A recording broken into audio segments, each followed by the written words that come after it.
Bonjour et bienvenue dans cette nouvelle vidéo. Aujourd'hui, je voudrais vous parler d'un fidget spinner que vous avez certainement déjà dû voir dans cette vidéo.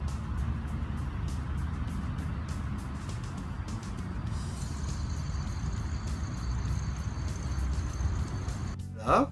Voici donc ce fameux fidget spinner. Ça, on va l'écarter, on viendra tout à l'heure. Alors, il est donc rangé dans une belle boîte ronde, apparemment en aluminium, avec un très bel effet brossé, voilà, avec une fenêtre pour pouvoir voir le hand spinner. Donc on va l'ouvrir, voilà, on va le sortir. Et moi ce que j'aime bien avec cette boîte, c'est que c'est la mousse en fait qui se trouve dedans.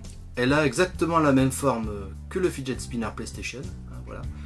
Comme ça, vous êtes sûr de le ranger en parfaite sûreté.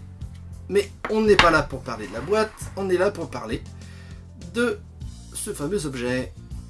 Regardez comme il est sympa. C'est cool. Franchement, c'est vachement cool. Ouais. Très agréable au toucher. Et ce qui est bien, c'est qu'il est tout en métal. Il est quand même assez lourd, hein. Ouais, il est quand même lourd. Alors, évidemment, j'ai pas pu m'en empêcher. Il faut que je le fasse. Je voudrais faire une petite comparaison avec donc la manette PlayStation.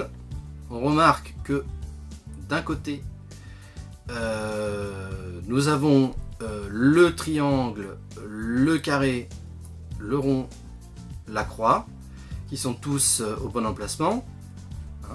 Avec les mêmes couleurs, enfin plus ou moins, parce que le vert du triangle par rapport à la manette, bon bah, il est quand même plus foncé, mais bon, ça c'est pas grave. Il remarquera que sur le mien, bon ben la peinture déborde un peu du triangle, mais bon ça c'est pas vraiment ce qui le préoccupe, ça va, c'est pas trop majeur.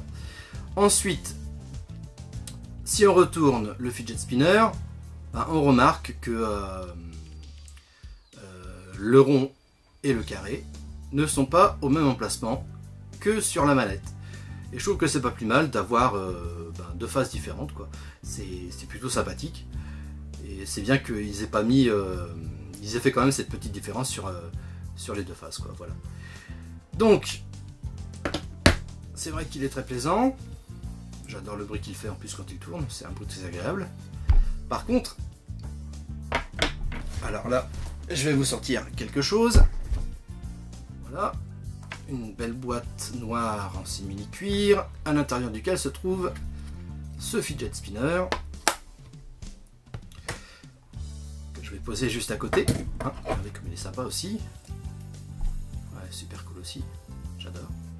Alors, je vais vous faire entendre quelque chose.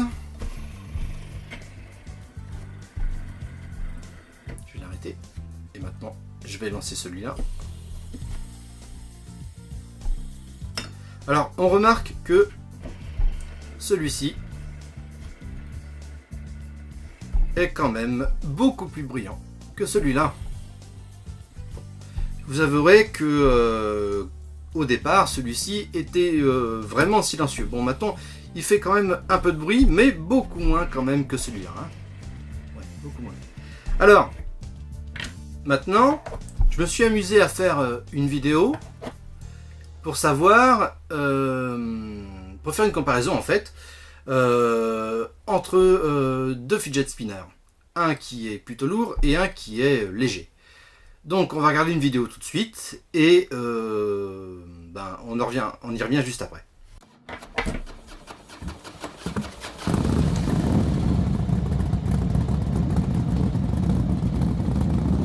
Attention, top chrono.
Écoutez, le verdict est sans appel, c'est le Gio qui a gagné.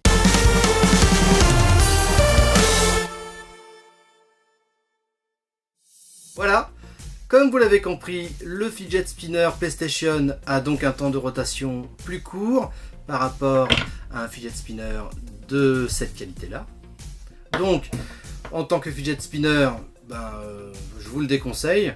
Si vous espérez avoir un fidget spinner de compétition, en tout cas, celui-ci ne remplit pas sa mission, hein, puisqu'il a un temps de rotation très court, certainement dû à sa lourdeur. Hein. C'est vrai qu'il est assez lourd quand même. Et donc je vous le déconseille. Par contre, pour ceux qui sont collectionneurs d'objets en tout genre, de produits dérivés issus du jeu vidéo, je vous le recommande fortement parce que vous allez vous faire plaisir avec ça. Et c'est un très bel objet, c'est vrai. Il est très agréable au toucher.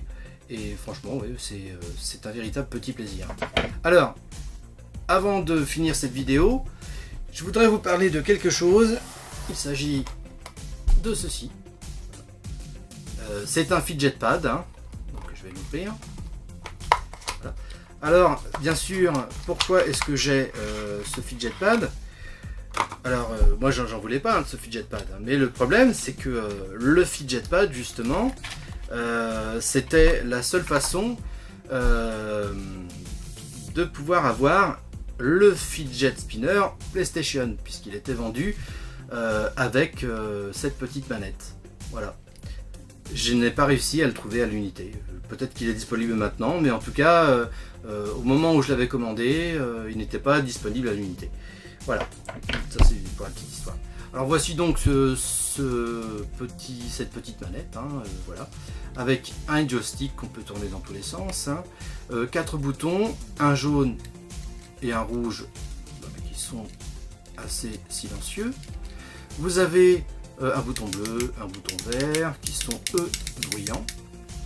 Ensuite vous avez ici une petite roulette, voilà, en caoutchouc, que vous tournez comme ça d'avant en arrière. Là vous avez un interrupteur, voilà. Ça fait beaucoup de bruit, très bien pour les collègues, hein. Ensuite vous avez un bouton rotatif, voilà, comme ceci.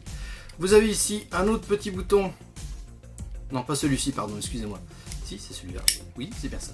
Alors voilà, je fais comme ça, je le remonte en arrière, je le lâche et il remonte tout seul, hein. Voilà comme ça. Ensuite vous avez, deux petites roulettes comme ça aussi, que vous pouvez faire aller d'avant et en arrière. Par contre, j'ai essayé d'appuyer dessus pour voir si ça faisait quelque chose. Non, ça ne fait rien du tout. Voilà. Je pense avoir fait le tour. Enfin, tout ça pour dire, voilà, que la seule façon que j'ai eu pour avoir ce fidget spinner, c'était d'acheter ce petit machin là que je ne voulais pas, mais voilà, comme il y avait celui-ci et que j'avais peur qu'il n'y ait pas assez de stock. Donc je me suis précipité dessus dès que je suis tombé dessus et voilà quoi. Voilà. Donc ceci étant dit, je vous remercie d'avoir regardé ma vidéo et je vous dis à très bientôt. Ciao.